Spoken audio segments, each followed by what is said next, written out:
A word of warning, this podcast explores graphic and disturbing stories and includes some strong language. It therefore may not be suitable for our young listeners or other folks who may find it disturbing. Hello and welcome to True Crime News, the podcast covering high-profile and under-the-radar cases from across the country every week. I'm your host, Ana Garcia. Our case this week defies explanation. One would think that if you are behind bars awaiting your murder trial, you might consider not committing any more crimes while you are locked up. Apparently, not in this case. A Colorado dentist is accused of poisoning his wife's shakes and then killing her. Now, as serious as those accusations are, he's even in more trouble now. Authorities say that he tried to hire a jail buddy to allegedly kill an investigator working on his wife's murder case. But wait, there's more. Authorities say he offered another jail buddy free dental work in exchange if he would plant fake evidence to make it look like his wife was suicidal and killed herself. You just can't make this up. No. We are recording this on Friday, December 6th of 2024. Our guest today is Josh Ritter, former prosecutor, criminal defense attorney now, host of the Sidebar podcast. And if you watch any crime shows anywhere, you will see Josh providing commentary. Josh knows every case that there is going on. How do you do it, Josh? How do you do it? It seems like it. I spend a lot of time reading true crime news. That's for sure. It's amazing. Well, thank you so much for joining us this morning. I know you had to juggle a few things to join us, and we're always very appreciative of your time. Thank you. No, absolutely. I look forward to these conversations. Okay, so I know that this is a case you're familiar with, and some of you also may be familiar because we've done a podcast on this before, and because the case is really extraordinary. And the reason I wanted to revisit it to see where it is in current state is because I'm shocked, I am appalled, I'm disgusted, and I want to say, what is wrong with this guy with these new accusations? You're being held for the murder of your wife. Okay, innocent until proven guilty. But if these allegations are true, you're trying to murder a police officer investigating your wife's case? Are you nuts? Yeah, the part that's so chilling to me is how it seems to have really accelerated. And it makes me wonder because what we know about him up until this point in his life, he was living kind of a normal life, got married, ran a successful dentistry practice. It's like, what happened that made this man all of a sudden snap? Or was he always just kind of this, lingering evil person just waiting to come out? I don't know, a Mormon father of 6, married for more than 20 years, and now acting, it's almost as if, I feel he can't find his self-control button. He can't regulate himself. And I don't mean to sound all California woo-woo here, but clearly he has no impulse control. So No, I don't absolutely. know. It's like he's become unhinged. It's something happened and he is no longer tethered to reality and just desperately doing whatever he can to. Now I think his next goal is just get out of prison at any cost. And his attorneys have quit. This hasn't even gone to trial yet. Some of this was revealed recently because they were finally preparing for trial. And now his attorneys are, and we'll get into the details of what they said, but the bottom line is that they can't work with him anymore. So can you blame them? No, it's like Sarah Boone all over again. Yeah. Pretty incredible. It really is incredible. So it is among the craziest of cases we've had. But actually, the underlying case where all of this stems from is pretty unbelievable. Even though we've had a bunch of poisoning cases that we've covered on the podcast, whether using eye drops or any other kind of poisons, this one is very unique because of some of the details which prosecutors have revealed. So we're talking about Aurora dentist, 46-year-old James Craig, who's now facing these additional charges for allegedly soliciting a hitman to kill a detective. Okay, let's talk about the first case, the murder case, because I think in order to understand what happened there, then we can understand the significance of these additional charges and how this man is not doing himself any favors if he says he's innocent, right? There's he's certainly not pointing in that direction with these antics. So James Craig stands accused of killing his wife, Angela, by poisoning her and using the protein shakes. They'd work out together. He'd hand her a shake. Oh, so lovey-dovey, right? Unless you allegedly poison the shakes, then not so much so much love on you there. So she had gone to the hospital numerous times, in and out of the hospital, complaining all sorts of symptoms, and no one could figure out what was going on. And Josh, this is the part that really always got me about this case. In the exchanges between the husband and wife, when she initially says she's not feeling well, she asks him, this is according to text messages that were released by police, she says, "You didn't poison me again, did you?" I mean, can you believe this? He apparently tried this once before.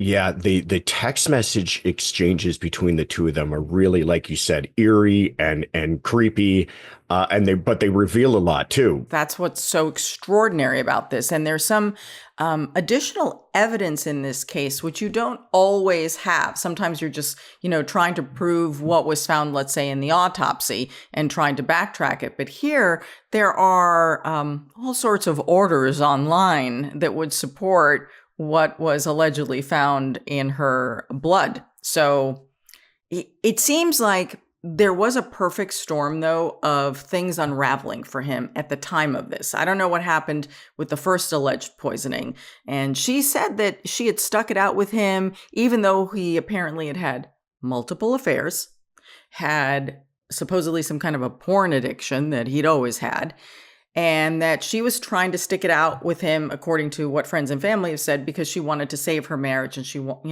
they have a lot of kids together, but perhaps to her own detriment. It's really sad too. I mean, listen, it's sad whenever anybody loses their life, but the more we find out about this woman, she sounds like a pretty incredible person. I mean, all accounts, her friends talk about what a wonderful person she is, but even just in kind of her forgiving manner and the way that she wanted to make this marriage work and for the sake of the children and everything else. And to realize that this sociopath, I'm no psychiatrist, but that's what it looks like to me, is out there cheating on her and has porn addictions. And now, to the point where he's got some sort of financial troubles and feels like what he needs to do is take out his wife. It's really disgusting when you look at it compared to what kind of a wonderful person she appeared to be. Yeah. When I say it was a perfect storm for him, things were unraveling. There were the affairs. Of course, his marriage was in trouble. Even if he was working on it, there was trouble. It wasn't working really well. He had all sorts of financial problems, we're told, with his dental practice. He had had a previous one and he was trying to work on this one. So everything is kind of unraveling at the same time. And then he meets a woman, an orthodontist, at one of those dental conventions. And what is so fascinating, what police have said and what she has said in interviews to other media is the other woman, is that from his perspective, it became everything immediately, which is not normal in the sense that you meet someone, of course you're married and you have kids, right? You meet someone and that you have to have time for a relationship to develop if you're going to leave everything behind, right, for this person. And so I think in his brain, the relationship was far more serious and he was already at the altar and she was just starting to get to know him. Yeah, I think it reveals more of this kind of obsessive personality that he had. But you're right. It's almost like he doesn't dip his toes into anything in his life. If he's getting involved in something, he's all the way in, including this affair, to the point that he feels like he needs to kill his wife to pursue this woman that he just met, who, by the way, from all accounts and investigation of the police, is completely innocent to any of these plans too. She's a victim in all of this. She just thought, this story that he was unfolding for her about his ending marriage and he's moving on, she was kind of innocently going along with that. Yeah, police have said she had nothing to do with it because this was all happening on two tracks. He's making arrangements to have her fly out to Colorado. I believe she's based in Texas. Meanwhile, he's online while buying tickets for Lover over here on this computer by allegedly buying poison for my wife. I mean, these were his dual tracks, according to police. There's a lot going on, and they can pinpoint a lot of that because this is the digital evidence that they claim shows what was going on. I mean, the motivation, again, I guess in his brain, moving on to the next woman, why he couldn't. I ask this question all the time. You couldn't just get a divorce? Right. Why not? Why ruin everyone's life? Why take by the way, the mother of your children? So you're so selfish and you see that there's no other way out for you but to take away your children's own mother on top of everything else. It's just, yeah, I ask the same question too. Why can't they just get a divorce and just move on with their lives? But you make a great point about the police work here was pretty incredible with the forensic digital computer analysis they were able to do, which is becoming a large part of this case. It is. It really is. Because, you have to try again and line up what is it that he was purchasing and what do they say they found in her system that led to her death. If you've ever worried about the safety of your home and your family, there is no better time to act. Right now, Simply Safe is extending its massive Black Friday deal for our listeners. Get 50% off a new Simply Safe security system. Simply Safe is the home security that I trust. I've been using it for years and love the peace of mind that it brings, knowing that my home is protected 24/7. Get 50% off today just by visiting simplysafe.com/truecrime. This is your last chance to protect your home at Simply Safe's lowest price of the year. One of the ways Simply Safe makes me feel so safe is because I'm getting protection before someone tries to break in. Other systems only do something once someone is already inside, but with Simply Safe, I know that they've added a layer of help. If someone is lurking around or acting suspiciously, those agents see them in real time, talk to them directly, set off your spotlights, even call police before they've had a chance to break in. The other thing I really appreciate about Simply Safe is that there isn't a long-term contract required. It ends up costing about $1 a day for protection. Simply Safe is extending its massive Black Friday deal for our listeners. This week only, you can get 50% off any new system with a select professional monitoring plan. This is your last chance to claim their best offer of the year. Head to simplysafe.com/truecrime. That's simplysafe.com/truecrime. There's no safe like Simply Safe. So I want to get us to March 6th of 2023. Because this is when things start to fall into place. We really have to give a lot of credit to the people working in the dental office because several of them were able to start putting the pieces of the puzzle together and alert the hospital, and the doctors there alerted the police about the possibility that Angela was being poisoned. So this is how it started unraveling. On March 6th of 2023, Angela and Jim worked out together, and he allegedly made one of these pre-workout protein shakes for her, left her feeling dizzy and weak, and Jim took her to the hospital. So she's in and out of the hospital from March 6th for the next few days, in and out, and she's getting progressively worse the entire time. So later that evening, this is why this is so important. Someone in the office saw the doctor, this is what they told police, not in his office working on his computer, but in an exam room working on a computer, which they thought was kind of odd, right? I mean, you have your own computer in your own office, right? Yeah, and good on this employee for kind of taking note of that. And even though it might seem like an insignificant detail, bringing that to the attention of authorities, because it is part of the, the small little pieces that come together, putting together this overall puzzle. Because the allegation is that evening he was ordering more poison, specifically an extract of the oleander plant, which is very poisonous. It can kill you. And it is so toxic when ingested. It literally can stop the muscles of the heart. It is dangerous. Now, thankfully, that shipment was ultimately retrieved by FedEx. And so that shipment never arrived. But according to authorities, the doctor did not give up on March 8th. So we're 2 days later now.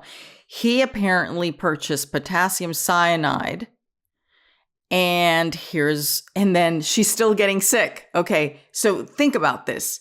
When I say the dual tracks, Angela keeps getting worse, and he's online purchasing more dangerous products, all available. So, and don't forget, he's buying the tickets for his girlfriend. That is a lot to keep track of. Yeah, he's a busy guy. Very, very busy guy. So now March 13th, it's really only a few days later, he tells someone in the office, I'm expecting a package. It's for me. Don't open it. Okay, fine. You know, we all get deliveries sometimes at work. But when the package arrived, another employee just opened it thinking that it was a delivery for the practice, not knowing that this was, a personal package. And when they opened it, they see it's got a giant biohazard sticker on it, and it says potassium cyanide. Well, here's the thing. That office does not use potassium cyanide. So it starts, ringing bells, raising flags, like, what the heck is this? And that's when Angela, goes back to the hospital again. This time, she's getting really sick. She's been put on life support. So that's where the office manager apparently realizes, wait a minute, what is this potassium cyanide that has been delivered here? You Google it and then it tells you, oh, it's very dangerous. Hold on a second. The wife of the dentist is in the hospital with similar symptoms. The office worker tells the other dentist, and the other dentist goes to the hospital and tells the hospital what's going on, which means the police arrive. But by this time, Josh, it's ultimately too late for Angela. She is that ill. Yeah, it's really sad because one, you want to applaud the behavior of the coworkers and the other dentists for not just ignoring something that obviously, like you said, appeared to be a red flag. So they did something. It was suspicious. They told someone about it. They didn't just, ignore it. But you're right. Ultimately, it was just too late. Oh, it is. It makes me so sad because so many people tried and were spot on, but it just wasn't in time. It was such a serious poisoning that it ultimately took her life. Now, there's one more thing that's going on during all of this, which really makes you wonder what the heck is going on with this family. A CPS worker contacted authorities because they said that James had made some strange comments that weren't making sense. This is all during the investigation. So apparently he had claimed that his wife had been despondent, that she wanted to take her life. This is very important. I want everyone to stick a pin here because remember what we said at the very top of the podcast about he's in trouble now for trying to fabricate evidence. The evidence that he is alleged to have fabricated are letters pretending to be written by his wife saying that she wanted to take her life. Okay, so put a pin in it here because we're going back to what he's doing now in prison, allegedly. So he tells the CPS worker that she's been so despondent that she's actually tried to take her life a few times and that he had to revive her. But here's what she said to cops that she said just doesn't make sense. How can you have a passel of kids in the house and nobody know any of this? Meaning only one person was exposed to this. Is that really possible? Oh my gosh. So Angela is hanging on for her life and she is declining. Search warrants are served on the Craig residence and on his dental office, of also searching his cell phone, his personal laptop, everything you could think of. And this is the one that gets me. And, the previous podcast we did has a lot of details on it. And we're trying not to, repeat a lot of the stuff because we want this to be as fresh as possible. So you can always go back to see or hear that other podcast. But this one was always a favorite of mine. He created, according to police, a fake email account in order to make his purchases, because of course we wouldn't want anything to be traced back to us. And the email address he created is called jimandwaffles@gmail.com. You can't even come up with a different name. No, it's always funny to me. And you see this come up now and then where these people will take kind of a few half steps to cover up their tracks, but certainly not enough. So it's like, where did they get lazy in their scheming? He's not thinking. He is not thinking. And thank God, right? Because had he been smarter, again, innocent until proven guilty, but had he been smarter, maybe he would have been able to cover up his tracks. I'm not advocating that by any means. I'm glad that he was as sloppy as he was. I'm just sorry that his sloppiness didn't happen in a way that unfolded fast enough to save his wife, the mother of 6 children, someone's daughter, someone's sister. The gravity of this is what bothers me, and his attitude toward life, which is like he's just like goofily going along. I don't get it. The disconnect from reality and the amount of evil you have to have in your heart is pretty profound here. It's interesting what you say about evil, and I just called him, this goofster because he comes across really goofy. If you look at his former website and his photos, he honestly came across as the gregarious dentist, because so many people are scared of going to the dentist. It's always uncomfortable. It's never pleasant. And here's this affable guy, a real goofster again. And so there's this persona. And then to match that to the evil actions, gosh, it's like that one is really sometimes hard for my brain to focus. Do you know what I mean? Oh, absolutely. He, family man, kids, active participant in his church, the goofy kind of affable dentist. And then here he's got this just dark side to him that is true. I think the word is correct. Truly evil in his plans. Oh my gosh. So the search warrant was searched on March 16th. And 2 days later, Angela Craig was taken off life support, and her death was ruled to be the result of poisoning from cyanide, one of the items police say he ordered, and tetrahydrozoline. Eye drops. The real en vogue poison we hear about anymore is these eye drops being used to poison people. And I guess it's easily accessible and perhaps something that isn't really being tested for all that much, but pretty incredible. Oh, absolutely in vogue. I can't believe how many cases I've covered where tetrahydrozoline eye drops have been the murder weapon. I didn't even know they were poisonous until a little while ago. And you're right. Now, all of a sudden, it does seem to be the poison du jour of a lot of these people trying to kill their loved ones. Well, it's so easy to acquire. You you order it, right, online, or you buy it for cash at a drugstore, pour the bottle in. You can't really taste it. Oh my gosh. It's so frightening. You all have heard me talk about acorns before, but this time of year, it's more important than ever. I know that over the holidays, it is hard to avoid spending money, let alone saving it. There are the holiday gifts, the dinners out, the trips to see family. It's a lot of things that add up. That's where Acorns can come in. Acorns makes it easy to start automatically saving and investing for you, your kids, your retirement, even during the holidays.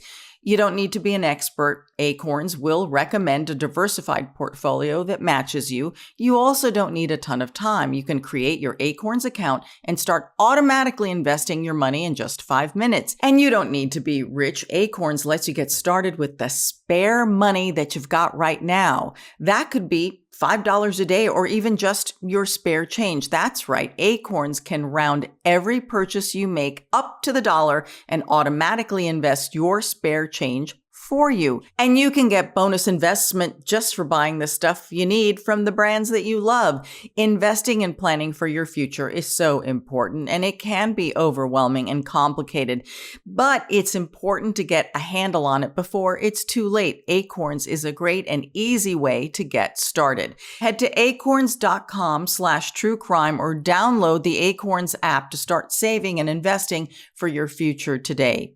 Paid non-client endorsement compensation provides incentive to positively promote Acorns. Investing involves risk.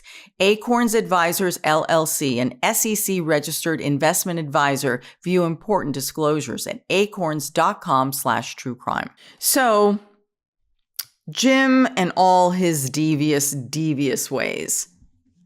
He gets arrested, and he is formally charged with his wife's murder on March 23rd of 2023. Now, let's get to April of 2024. He's been locked up awaiting trial. And the revelations now happen as far as the new accusations. In April of 2024, it's alleged that Jim offered an inmate free dental work in order to plant evidence that would help him with his murder case. First of all, here's the problem. Where exactly is this man going to provide dental service? I just really. Yeah, I guess we're past the days of using cigarettes as prison currency, and now it's down to dental work, as if that were. You're right. Where is he going to perform this root canal while they're both locked up? Really, really incredible. How is this possible? It's honestly so stupid, right? Yeah. And of course, the argument is, oh, the other inmates are lying because they're trying to get a deal on whatever charge they're in. You know what? If they turn over this evidence, that's how things work in jails, right? You cooperate with the authorities, you get something in return.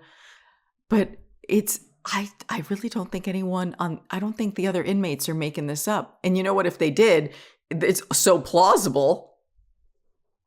Yeah, well, I don't think they're making it up either, because there was some other supporting evidence. But, now we've learned that wasn't the first time he's tried something. Maybe or what it was the first, but not the last time he tried something. And who knows if he's tried other things. So he's been, like I said, really upping his game since he's been locked up. He asked the inmate to place these letters in Jim's garage and his truck. And these letters were supposedly forged to look like they were written by Angela to say that she was dealing with this depression. So he thinks this is going to get him off on the murder charge by getting his friend over here, who's going to get out soon, to take these letters with him. This is ridiculous. But I honestly, I'm speechless. I don't know what to say about this man. Well, and I'll tell you what, too. This is, being a defense attorney, I can tell you this is when his attorneys started to pull their own hair out, because, it's one thing. This case is, I think we can both agree, pretty strong against him before he got arrested. Yeah. But at least his attorneys understand the world that they're working with, and they have, some arguments they may be able to make. But when you start doing this kind of stuff while you're locked up and now you're trying to plant evidence, it's just compounding your problems. And it's, by the way, those same charges are going to be tried along with the murder case. The jurors are going to hear about everything that he's been up to. And if they weren't fully convinced with all the evidence before, all of this nonsense he's been doing since he's been locked up is going to push them right over the edge. Of course, the most serious of the recent charges is trying to hire an inmate to kill one of the detectives on the murder case. They have not identified the officer. This plot was apparently uncovered during that first week of what would have been his murder trial. So now he's charged with solicitation to commit first-degree murder. Can you imagine? I'm just going to throw it out there because we still have one other new charge to discuss. Wouldn't it be something if, let's say, the jury didn't find that there was enough evidence in Angela's murder, but they found evidence so concrete in the solicitation to commit first-degree murder against an officer that's where he gets convicted.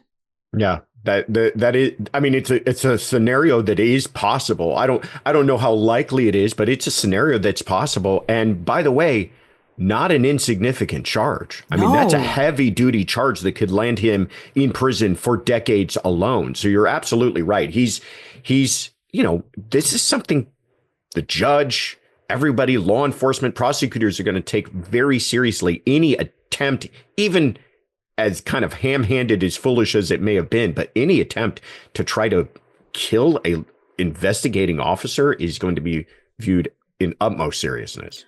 Unbelievable. But of course it doesn't end there, because there's one more thing that this man allegedly tried behind bars. So he was trying to find, get this, attractive women who could be enticed to pretend to have had affairs with him. He wanted them to become witnesses to testify, oh yes, I had an affair with Jim. And when Angela found out, she got so upset. This was his plan. This was his defense strategy. I'm going to find some random beautiful women who are going to agree to lie on the stand, which is a crime itself, and say that they had affairs with me. And once Angela found out, that's why she couldn't go on. You know, like you said, is he this, 5 years old? That's what I want to say. Is he 5? You said this at the beginning, that this case, the underlying case, is fascinating in itself, but it's almost more fascinating what he's been up to since he's been behind bars. It really has started to reveal the sociopathic, unhinged, whatever you want to call it, behavior of this man, who just, by the way, don't be surprised if this isn't the end of it too, because it doesn't seem like he's learning his lesson anywhere along the line. No, I don't think so. I that goes back to the lack of impulse control. Yeah. And something else is going on. I'm kind of surprised that they haven't done some kind of psychological evaluation. I mean, I'm not saying that he is, I'm by no means suggesting he's not fit. I think he knows exactly what he's doing, but what is wrong? There's something wrong with this man. Yeah. And yeah, it could just be that he's evil. It could just be as simple as that he is evil. But it's coming. Don't worry. I'm sure the next set of attorneys are going to ask for mental evaluations, because that's the only way this is going. If he's got any chance at a defense, is just trying to say that he's completely out of his mind. But yet he seems to be able to be cognizant enough to cover his tracks, no matter how badly. So I don't think that'll be worth much, because he's dug his own hole. He really has. And again, at the end of the day, while we may sit here and say, what is wrong with this guy and how can he, continue to do all these really absurd things, at the end of the day, we have a life that has been taken. And I think what always upsets me with these cases where you have these ridiculous suspects and their shenanigans is that these are legitimate, real distractions and threats, tampering with evidence, trying to kill a police officer, trying to fabricate witnesses. These are all very serious. But all of these actions and all of these things distract us from the reality that a woman's last few weeks on this earth were pure physical torture for her. And her children watched her in agony in a hospital on life support, and that she ultimately died. And because of all the other things he's doing, our conversations are being focused on the distractions as opposed to what happened to this woman. Such an excellent point. That when you really start to think about the last few days of this woman's life as she's dying, may not understand what's wrong with her, may suspect that her husband is involved. I mean, she's already saying, she knows he did something to her before, and now she's curious, is it happening again? I mean, not only the physical, but the emotional torture that she was going through in those final days. Yeah. It's what we saw with the Sarah Boone case. That's what upsets me. For the last year or more, we've been having to respond to all of her antics in court. All of this, a distraction from everything and the severity of what happened. Well, convicted and life in prison. There you go, lady. Yeah, such a good point. Done with your shenanigans. Done. Finally, justice in that case. So back to Jim the dentist. So as we've said, his attorneys cannot deal with him anymore. And the attorneys claimed, quote, and perhaps you can tell me what this really means. In this legalese, I think I know what it says. The client persists in a course of action involving the lawyer's services that the lawyer reasonably believes is criminal or fraudulent. And the client insists upon taking action that the lawyer considers repugnant or with which the lawyer has a fundamental disagreement. In other words, I'm not going to lose my bar card over this dingbat. That's exactly what that means. I mean, lawyers are pretty guarded when it comes to these types of discussions because they don't want to reveal too much about attorney-client privilege stuff. Even if it's disagreements, you'll usually hear attorneys just say we've had a difference in a strategy, or we don't. There's the attorney-client relationship has suffered, and they'll be very kind of vague about using their language. So for them to be kind of this strong in their use of language, what they're saying is this guy's been up to a bunch of nonsense and it's illegal and it's criminal and we want everybody to know we had nothing to do with it. We don't want any part of it. And we were asking kindly for the court to let us go along our way so that we don't get ourselves in trouble because of what he's been up to. Wow. Have you ever fired a client? I have, but for nothing close to anything like this. But yeah, when you do, it's a very difficult thing because there's kind of a pride amongst the defense attorneys to see the case to its conclusion and not just kind of drop out early. But sometimes, strategy, relationships, whatever, things just reach a breaking point and you figure it's best for both sides to part ways. But I've never experienced anything close to what these attorneys have been going through. Right. And in the Sarah Boone case, there were so many attorneys that she went through. So many. Same problem. I'm not saying that she fabricated things. We don't know. But it was, I think after a while, the judge had to have all the attorneys in. And they all said the same thing. Unmanageable. Yeah. And you saw in her final sentencing statement that she gave, I think that was probably the clearest representation of who she was as a person and why 8 prior attorneys couldn't put up with it. Yeah. It was everybody else's fault but hers. Yet she stood there and said, while she blamed everyone, she forgave them. Yeah. It was very, very twisted. Very twisted. Well, Jim, the former dentist, is scheduled to appear in court on December 16th. We have no idea where a new attorney will be coming from, but the court will, I guess, appoint one for him? Yeah, he'll either, it sounds like he may have some funds. And, the money that we're talking about here, that looks like it was legitimately earned money. So he may have money to hire a private attorney. But if he's all out of money, the court will appoint somebody for him. But the unfortunate thing about all this is that it's just going to delay this getting to trial. And, people need justice, and we don't want to sit around and wait for it, especially when it's being delayed over nonsense like this. Yeah, that's the disappointing part. And then you have the children hanging in the balance. Some of them are young adults, but still. How do you process your mother is dead and the police are telling you that your father did it? Your father is telling you he didn't do it, yet his antics are making you question, and the evidence is making you question, what is the truth here? Yeah. Yeah, families ripped apart. We see this all the time. And when you have multiple children, too, sometimes you see some children supporting the remaining parent and others are not. And so it's just awful, ripping families apart. Well, we will continue to watch this because we do want to see justice for Angela. It is time for our comment section. These are the crime cases that you all are talking about on social media. And here's our producer, Will Updike. Hey, Will, how are you? Good. How's it going? Super. Good to hear. Good to hear. Josh, how are you? I'm good. Good to see you, Will.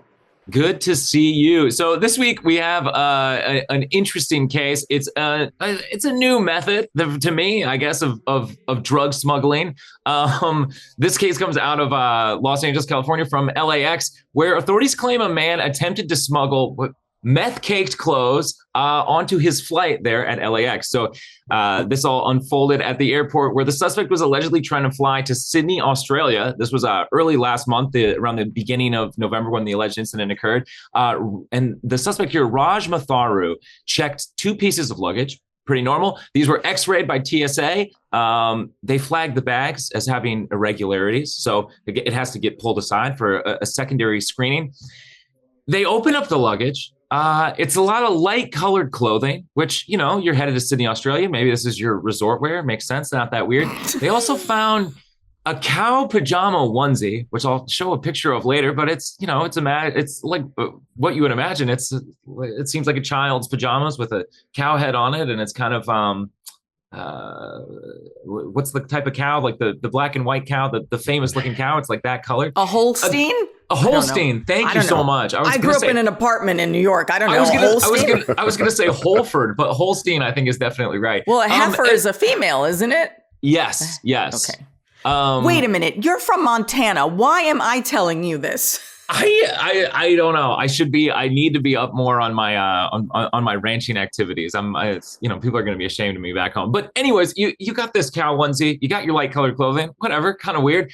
But they're taking the clothes out, they're handling them, and it's like stiff. Like the clothing is like it's stiff, and there's like a powdery substance coming off. Maybe it's too much starch. If you've ever used too much starch, right? Like that's what it reminded me of. Is like being at my grandmother's house, and she would like starch shirts so crazy. That would be me, your grandmother.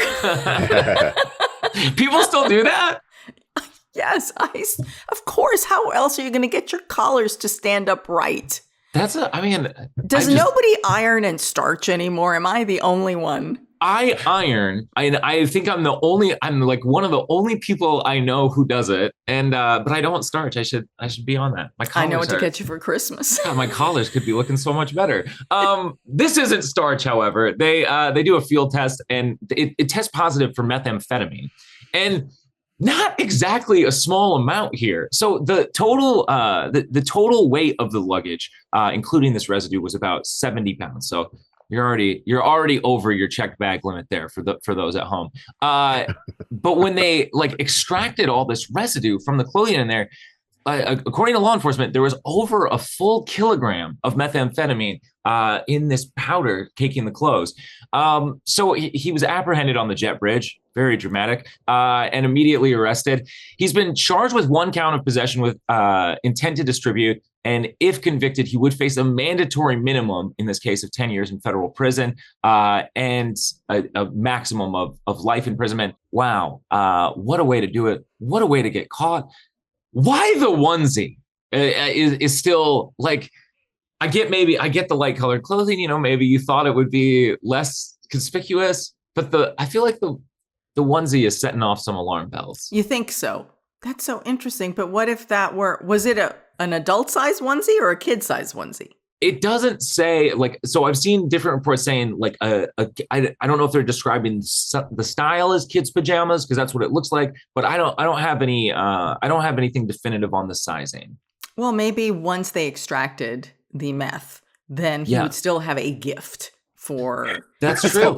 That's true. Yeah, for his host in Australia. You didn't expect him to fly without his pajamas, Will, did you? I guess that's true. That's true.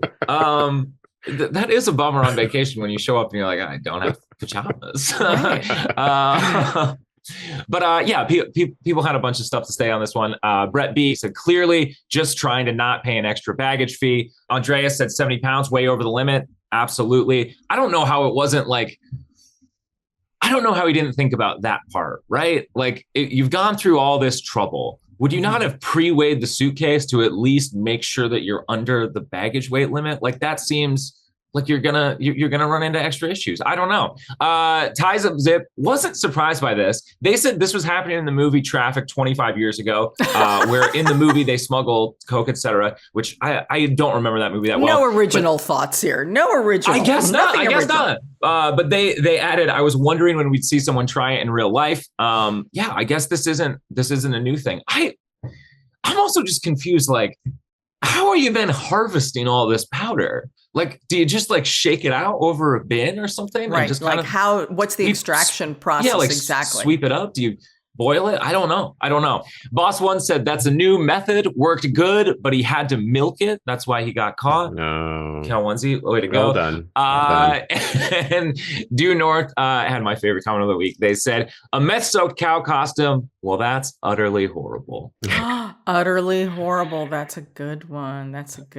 Have you ever had to go into these crazy secondary screenings? I once found myself in one of these.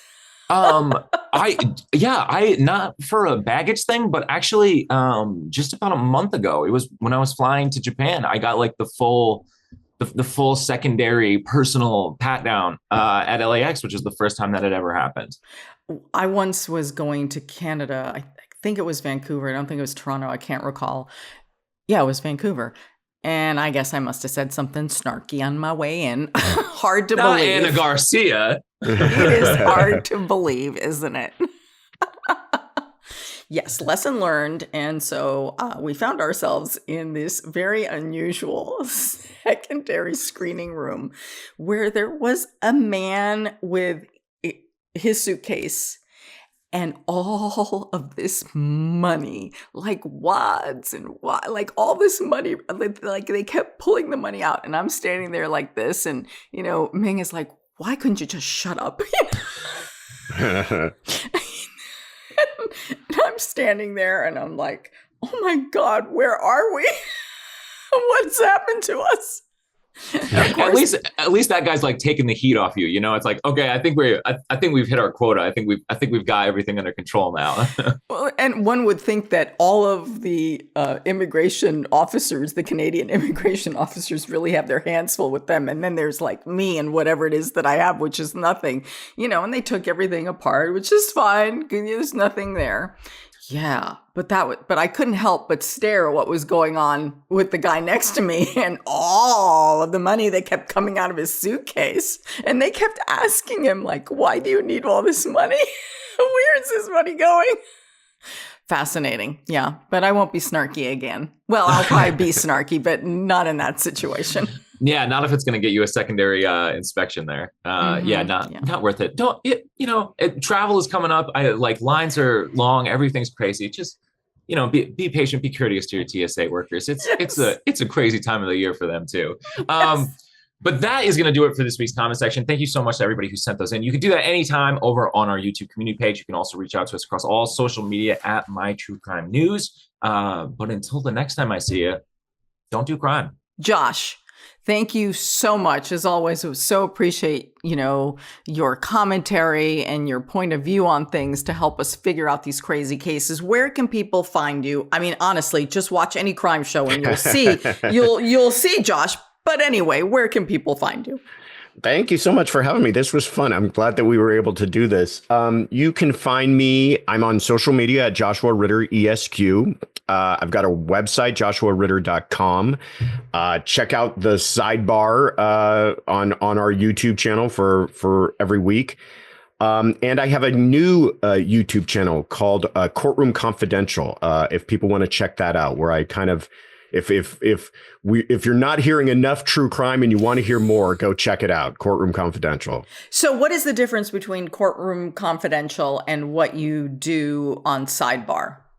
Courtroom Confidential is kind of going into more of the court cases that are going on, more of the trials in true crime, rather than just kind of the broad scope of true crime cases. I don't know. It's just more of me talking about true crime. Except you wear a T-shirt. I wear a T-shirt. That's the difference. That's the big difference. It's I wear a T-shirt. It's casual. It's true crime light. Oh my gosh. Well, thank you so much. We really appreciate it. You can find me at Ana G News, Ana with one N, on all social media platforms. Don't forget, you can find everything that we all do at My True Crime News.